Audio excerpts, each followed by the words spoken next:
ఇంతకుముందు ఎవరైనా two wheeler కొనాలనుకుంటే అది పెట్రోల్ వెహికల్తో అందరూ ఏ కంపెనీ నచ్చితే ఆ కంపెనీ కొనేవారు. కానీ లాస్ట్ ఒక 2 ఇయర్స్ నుంచి ఇప్పుడు మనకే కాదండి, అంత వరల్డ్ వైడ్ కూడా ఎలక్ట్రికల్ వెహికల్స్ తాలూకా హవా నడుస్తుంది.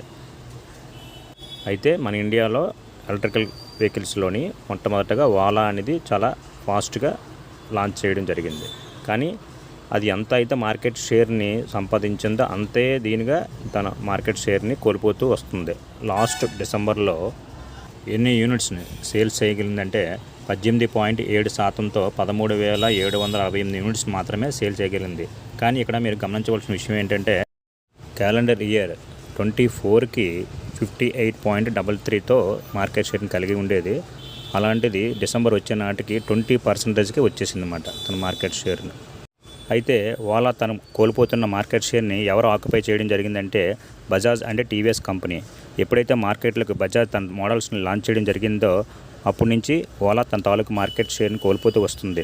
లాస్ట్ డిసెంబర్లో బజాజ్ సేల్స్ 18,276 యూనిట్స్ని 20%తో తన మార్కెట్ షేర్ని చూపించింది.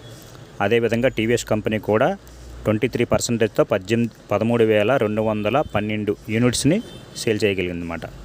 అదేవిధంగా ఎలక్ట్రికల్ వెహికల్స్కి ఈ మధ్యనే హీరో తన మోడల్స్ని లాంచ్ చేయడం జరిగింది. అలాగే హోండా కూడా తన మోడల్స్ని లాంచ్ చేయడం జరిగింది. అలాగే సుజుకి కూడా. ఇంకా రానున్న రోజుల్లో టాటా కూడా తన ఎలక్ట్రికల్ వెహికల్స్ని లాంచ్ చేయడం జరుగుతుంది.